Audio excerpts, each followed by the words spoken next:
नमस्कार शिक्षक साथियों एवं स्टूडेंट। Welcome student. आइए आज इस वीडियो में हम कक्षा 5वीं विषय हिंदी के लघुत्तरीय प्रश्नों को हम हल करेंगे, जो हमारी वार्षिक परीक्षा के लिए बहुत बहुत उपयोगी है। आप वीडियो के अंत तक बने रहें।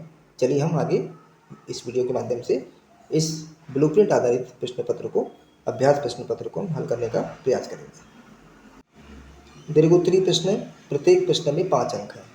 नीचे दिए गए प्रश्नों के उत्तर लिखिए। प्रश्न 1, आपके यहाँ दशहरा कैसे मनाया जाता है, लिखिए।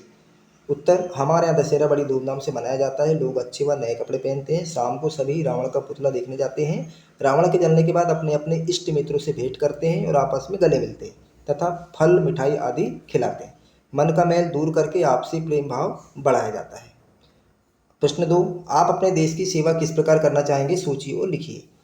भ्रष्टाचार का साथ न देना, अनुशासन पूर्वक रहना, समय पर कर अदा करना, सामाजिक व्यवस्था में सहयोग देना, अन्याय तक का साथ ना देकर मुकाबला करना, सामाजिक कुरीतियों को मिटाने का प्रयास करना, शिक्षा का प्रचार प्रसार करना। इस तरह से हमें अपने देश की हम सेवा कर सकते हैं। प्रश्न 3, राजा भाऊ महाकाल उज्जैन के थे। उज्जैन के बारे में आप क्या क्या और जानते हैं, लिखिए। उज्जैन को महाकाल की नगरी के नाम से भी जाना जाता है। यह 12 ज्योतिर्लिंग में से एक है। यहाँ कई प्रसिद्ध धार्मिक स्थल है। यहाँ प्रतिवर्ष 12 वर्ष में सिंहस्थ का मेला लगता है, जिसे कुंभ मेला भी कहा जाता है। न्याय के लिए प्रसिद्ध राजा विक्रमादित्य की नगरी भी उज्जैनी है। यहाँ कई ऐतिहासिक स्थल भी हैं। बाबा साहब के जीवन की किस घटना ने आपको सर्वाधिक प्रभावित किया और क्यों? बाबा साहब जब मुंबई से लौट रहे थे तो उन्होंने सतारा स्टेशन जाना था। वे तांगे में बैठकर चले। रास्ते में तांगा रुकवाया, तांगे से उतरकर पैदल चले और अपनी माता जी के स्मारक के पास जाकर भाव विह्वल होकर खड़े रह गए। यह घटना मुझे सबसे अधिक प्रभावित करती है। माता पिता के प्रति दृढ़ आस्था रखने एवं उनका सम्मान करने की प्रेरणा मिलती है। मध्य प्रदेश की विशेषता दर्शाते हुए कुछ वाक्य लिखिए। मध्य प्रदेश भारत के मध्य में स्थित है। वहाँ प्रकृति के भंडार भरे पड़े हैं। अनेक नदियाँ बहती हैं। यहाँ अनेक महापुरुषों के चरण पड़े हैं। यहाँ अनेक बोलियाँ संप्रदाय के लोग रहते हैं। यहाँ बड़े बड़े विद्युत यंत्र बनाए जाते हैं। ऐसा हमारा प्यारा मध्य प्रदेश है। प्रश्न 6, आप अपने गाँव व शहरों में आने वाले अतिथियों के प्रति कौन सा व्यवहार करते हैं, लिखिए। भारत देश अतिथि देवो भव की परंपरा वाला देश है। हम अपने गांव व शहर में आने वाले अतिथियों की सुख सुविधा तथा मान सम्मान का पूरा ध्यान रखते हैं। हम उनके खान पान, रहने सोने व अन्य आवश्यकताओं की पूर्ति हेतु पूरा ध्यान रखते हैं ताकि उन्हें किसी प्रकार की कष्ट ना हो।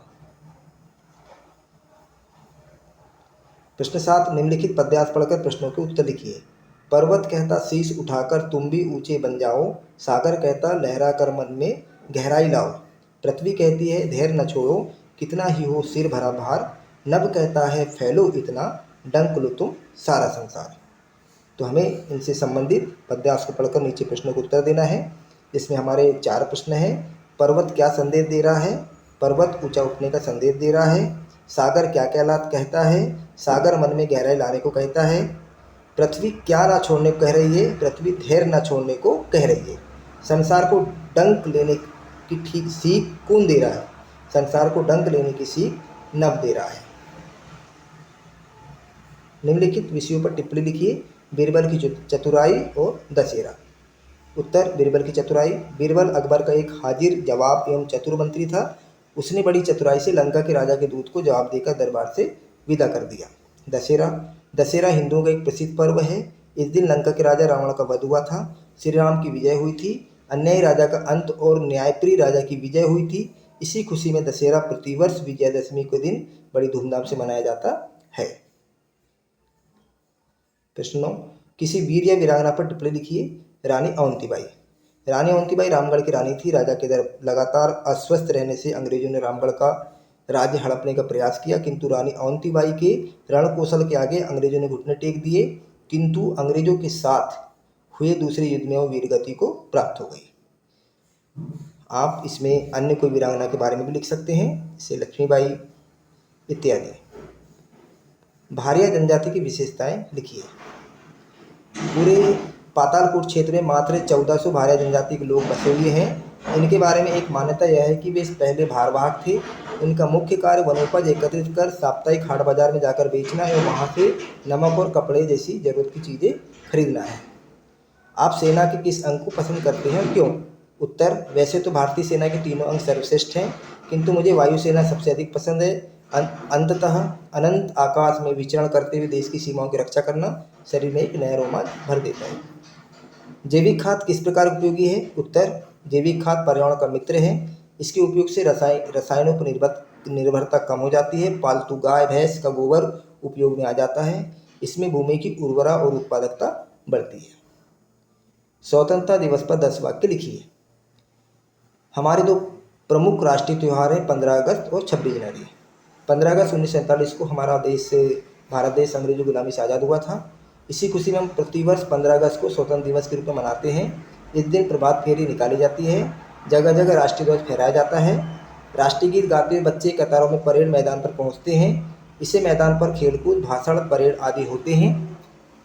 स्कूलों में बच्चों को मिठाइयाँ बांटी जाती हैं। इस शाम सरकारी इमारतों पर की गई रोशनी दिवाली जैसी लगती है।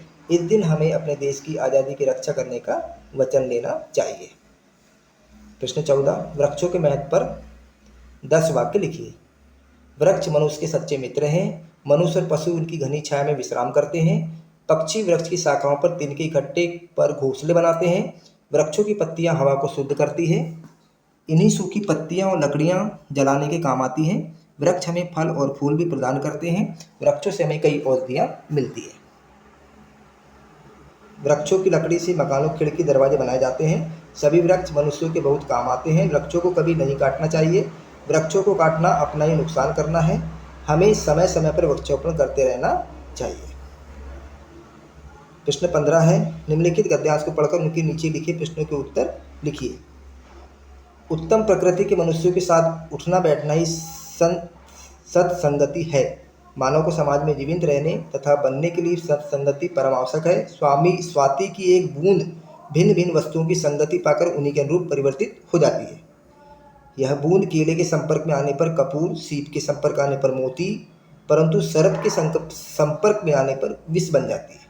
भाव यह है कि संगति अपना प्रभाव अवश्य दिखाती है। तो इस गद्यांश को बहुत ध्यानपूर्वक पढ़ना है और इससे संबंधित प्रश्नों के उत्तर हमें नीचे देना है। इस गद्यांश का उचित शीर्षक क्या है? इस गद्यांश का उचित शीर्षक है सत्संगति। मानव को सबसे अधिक आवश्यकता किस बात की है? मानव को सबसे अधिक आवश्यकता सत्संगति की है। स्वाति की बूंद मोती कब बन जाती है? स्वाति की बूंद सीप के संपर्क में आने पर मोती बन जाती है। अथवा इस पद को पढ़ के हमें नीचे प्रश्नों को उत्तर देना है। पर्वत क्या संदेश दे रहा है?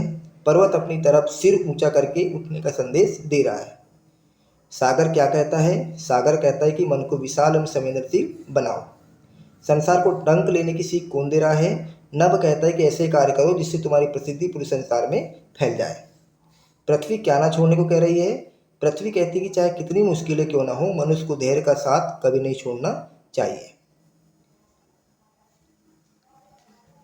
इसी प्रकार उसके बाद में अगर हमें ये नहीं बनेगा तो नीचे संबंधित जो गद्यांश है इसी तरह हमारे वार्षिक परीक्षा में भी पेपर में पूछा जाएगा अथवा में, तो हमें नीचे इन प्रश्नों के उत्तर देना है गद्यांश को पढ़ के। उपरोक्त गद्यांश का उचित शीर्षक क्या है? बाल गंगाधर तिलक। तिलक को जेल में क्यों डाला गया? स्वराज की मांग करने पर तिलक को जेल में डाला गया। जेल में तिलक ने किन किन पुस्तकों की रचना की? गीता, रहस्य, ओरियन और आर्कटिक होम इन वेदाज की रचना की। उसके बाद इसी तरह अथवा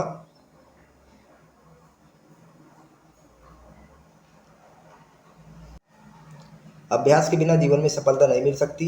पहली बार प्रत्येक कार्य कठिन लगता है। इस तरह हमें इस गद्यांश को पढ़ लेना है और नीचे संबंधित प्रश्नों के हमें उत्तर देना है।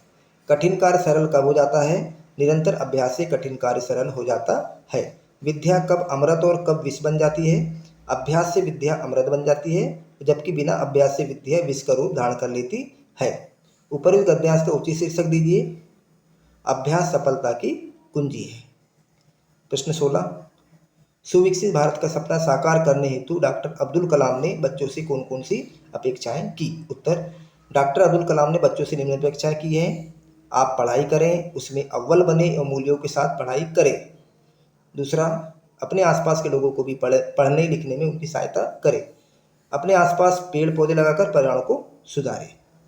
प्रश्न 17, पढ़ाई करते हुए हम घर के कामों में किस प्रकार मदद कर सकते हैं? उत्तर, पढ़ाई करते हुए भी हम घर के काम मदद कर सकते हैं, क्योंकि जिस समय हम पढ़ाई नहीं करते उस समय हम भी रम्मू और कल्लू की तरह घर के कामों में मदद कर सकते हैं। उसके बाद इस तरह से हमारे एक प्रश्न पत्र का प्रारूप आएगा।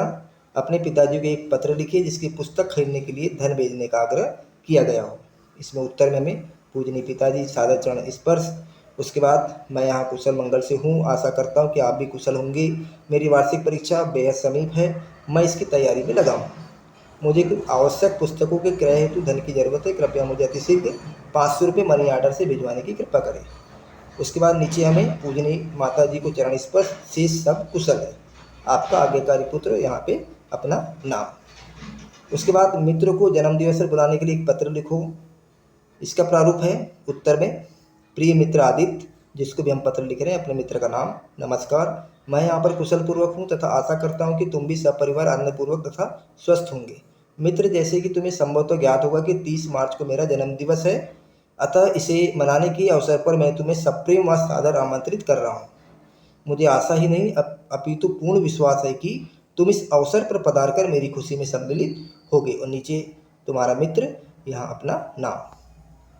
तो इस तरह से हमने आज हमने इस वीडियो के माध्यम से अति लघुत्तरी हमने प्रश्नों को हल किया, जो हमारी वार्षिक परीक्षा के लिए बहुत उपयोगी है।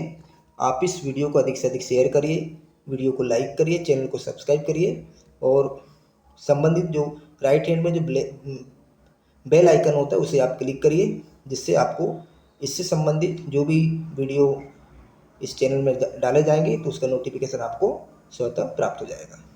चलिए मिलते हैं इस तरह एक नए वीडियो के साथ।